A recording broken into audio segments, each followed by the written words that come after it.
حضرت سیدنا ابو دردہ رضی اللہ تعالیٰ عنہ سے مروی ہے، نبی کریم رؤوف الرحیم صلی اللہ تعالی علیہ وآلہ وسلم نے ارشاد فرمایا، ترجمے کا مضمون ہے، روزی بندے کو اس طرح تلاش کرتی ہے جیسے اسے اس کی موت تلاش کرتی ہے۔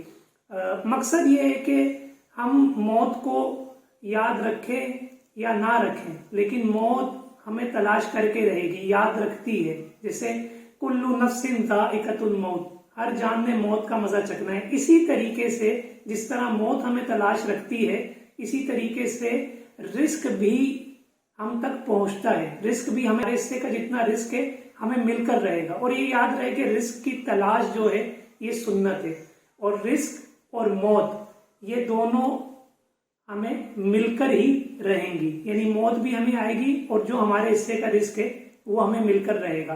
رزق کی تلاش ہمیں کرنی پڑے گی، موت کی تلاش علماء نے اس کو ممنوع لکھا ہے۔ اللہ پاک ہمیں رزق حلال کمانے کی توفیق عطا فرمائے۔ ایک بڑے پیارے بزرگ ہیں حضرت سیدنا ابو ابراہیم یمانی رحمت اللہ تعالی علیہ، یہ اپنا واقعہ بیان کرتے ہیں کہ میں اور میرے ساتھ کچھ ساتھی، کچھ رفقا حضرت ابراہیم بن ادھم رحمت اللہ تعالی علیہ کے ساتھ ایک جنگل سے آگے ایک مقام پہ جا رہے تھے، تو راستے میں ایک پہاڑ آیا جس کا نام تھا کفر فیر۔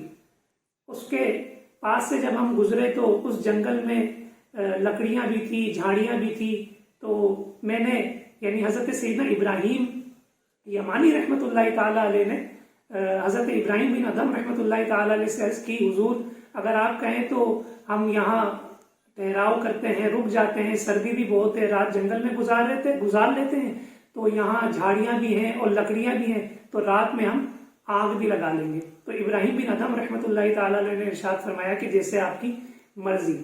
تو کچھ لوگوں کو لکڑی جلانے کے لیے، انتظامات کے لیے انہوں نے بھیج دیا۔ جب لکڑیاں جلائی تو آگ لگی تو اس کے پاس بیٹھ گئے اور گرمائش لینے لگے۔ اتنے میں ایک شخص نے کہا کہ یہ دیکھو آگ میں سے کیسے انگارے نکل رہے ہیں، اور اس نے خواہش کا اظہار کیا کہ کاش ہمارے پاس گوشت ہوتا تو ہم اس کو بھون لیتے اور کھا لیتے۔ حضرت سیدنا ابراہیم بن ادھم رحمت اللہ تعالی علیہ یہ اللہ کے ولی ہیں، انہوں نے کہا کہ اللہ اس پر بھی قادر ہے کہ ہمیں وہ گوشت دے دے۔ یہ جملہ حضرت ابراہیم بن ادھم رحمت اللہ تعالی علیہ کے منہ سے نکلنا تھا، اتنے میں ایک شیر نمودار ہوا، اور جو فربا ہرن کا یعنی موٹے تازے صحت مند ہرن کا شکار کر رہا تھا، اس نے ہرن کی گردن پہ وار کیا تو ہرن زخمی ہو گیا۔ جیسے زخمی ہوا حضرت ابراہیم بن ادھم رحمت اللہ تعالی علیہ اس کے قریب پہنچے۔ اولیاء اللہ میں ایک الگ ہیبت ہوتی ہے، اللہ جلال سے نوازتا ہے انہیں۔